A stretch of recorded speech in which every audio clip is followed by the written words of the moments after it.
बहुत हो गया रोना धोना, अब अनुज और अनुपमा होंगे आमने सामने। नमस्कार दोस्तों, स्वागत है आपका आपके अपने चैनल हंग्री स्पिरिट्स में। हंग्री स्पिरिट्स देख रहे सारे दर्शकों का मैं अंजू शर्मा दिल से स्वागत करती हूँ। दोस्तों, कुछ लोग ऐसे होते हैं जिनको यही लगता है कि जो वो कर रहे हैं वही सही है, बिना ये जाने कि कोई किसी से कितना प्यार करता है, बिना ये समझे कि कोई किसी की कितनी जरूरत बन चुका है। मगर कुछ लोग इस चीज का फायदा उठाते ही जाते हैं, जैसे कि माया और बरखा।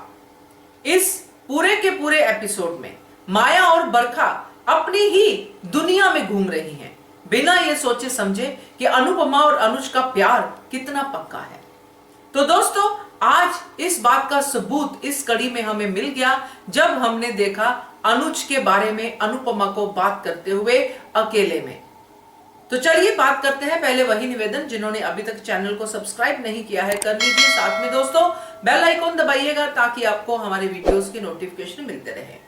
तो अनुपमा ने एक नई शुरुआत की, जिन्होंने उसके पैर खींचे, जिन्होंने उसके नीचे से जमीन, पैरों के नीचे से जमीन खिसका दी, उन सबको पछाड़ते हुए अनुपमा ने नई शुरुआत की।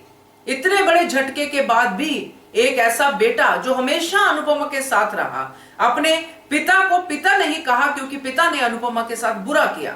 यानी कि अभी तक जब समर को हमने देखा था, जब अनुपमा की शादी 26 साल की शादी ताक पे थी, तो अनुपमा के साथ जो जो कुछ हुआ उस दौरान समर अनुपमा के साथ था और अपने पिता को पिता ना कह के, पापा ना कह के, वो हमेशा वनराज शाह ही कहता था, मिस्टर शाह या मिस्टर वनराज व्हाटएवर, मगर उसने कभी नाम से नहीं बुलाया। और फिर कुछ समय से वो पापा को पापा कहने लग गया। ऐसे बदलाव आए जो कि अनुपमा की वजह से ही आए।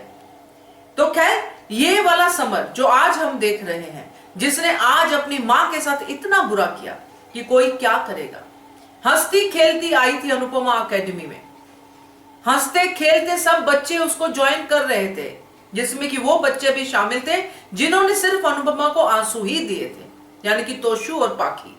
मगर इस समय वो भी चाहते थे कि हमारी मां की आंखों में आंसू ना हो, खुशी हो। जैसे कि पाखी ने कहा, हम तो बुरे हैं ही।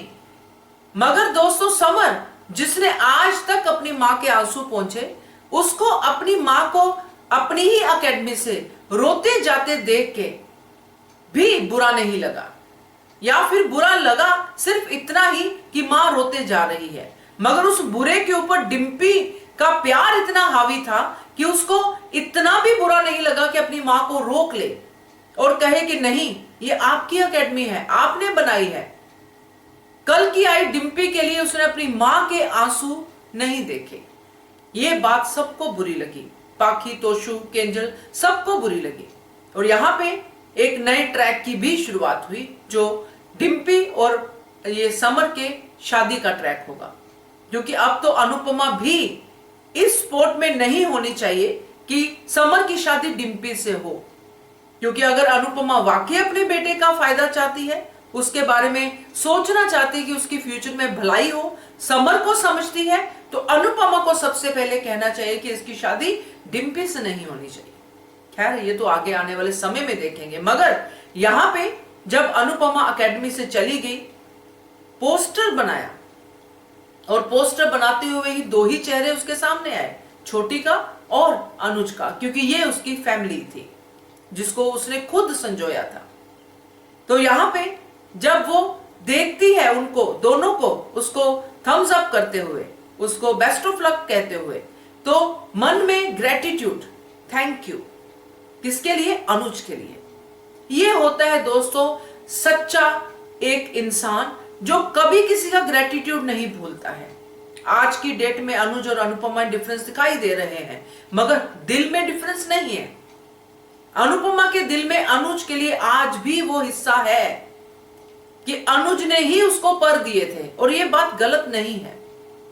अनुज ने ही उसको कहा था कि तुम अनुपमा हो, सफिशिएंट हो, तुम करो।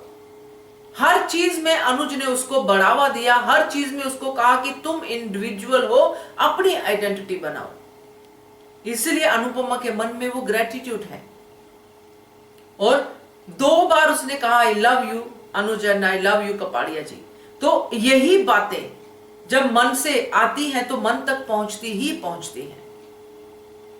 तो यहां पे जो अनुज ने कहा वहां पे मुंबई में, और जो अनुपमा ने कहा, इन दोनों की फीलिंग कोई नहीं समझ पाया।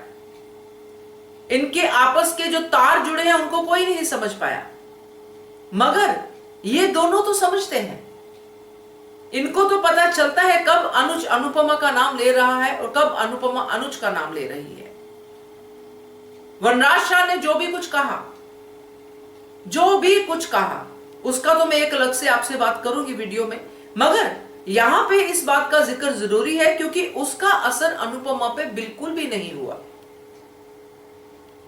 जहां तक हम सोचते हैं कि अनुज पे असर हुआ होगा, तो अनुज पे भी इस बात का इस तरह से असर नहीं हुआ होगा, उस तरह से हुआ होगा जितना वो भी वनराज शाह को जानता है, जो मुझे लगता है।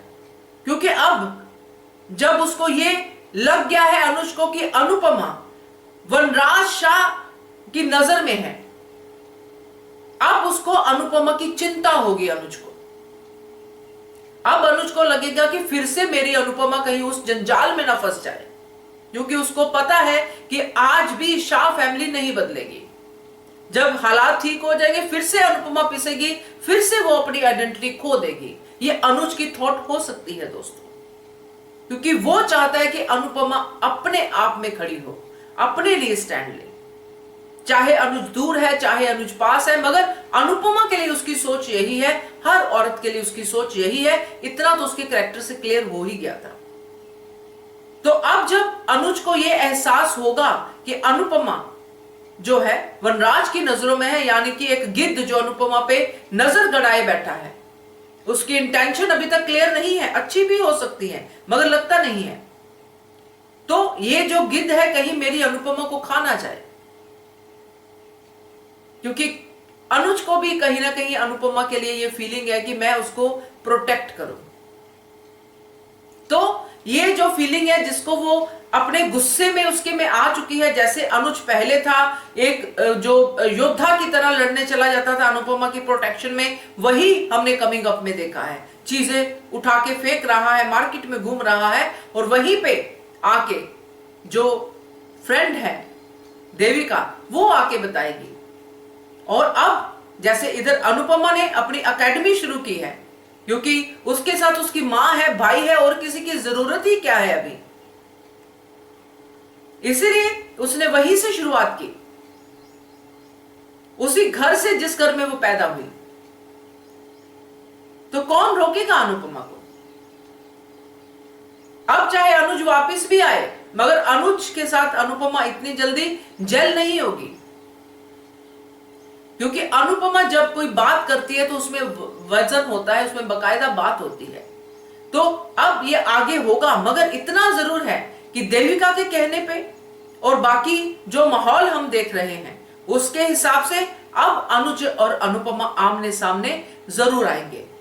ये बहुत जल्दी होने वाला है दोस्तों, क्योंकि अब अनुज के भी वो जो कह सकते हैं ब्रेन में जो भी उसके घुसा हुआ था वो टूट रहा है, और माया और बरखा जिन्होंने आपस में हाथ मिलाया है, उनके हाथ मिलाने से एक ही चीज सामने आ रही है कि इधर बरखा एम्पायर संभालने में बिजी हो रही है और वो चाहती है कि अनुज वापस ना आए, और माया को पता है कि अनुज को कैसे रोकना है, क्योंकि जब भी अनुज कुछ ऐसा करेंगे छोटी को आगे लेके आ सकती है, मगर कब तक?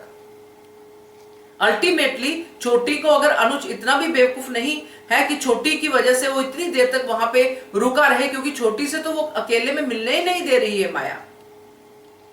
तो अभी आगे देखेंगे कैसा होता है, मगर सिम्टम्स जो दिख रहे हैं, जो हालात दिख रहे हैं, उसमें यही है कि अब अनुज और अनुपमा होंगे आमने सामने।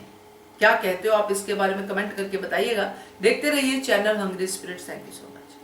Subscribe to our channel by clicking the subscribe button. Click the bell button and enjoy the latest uploads from our channel.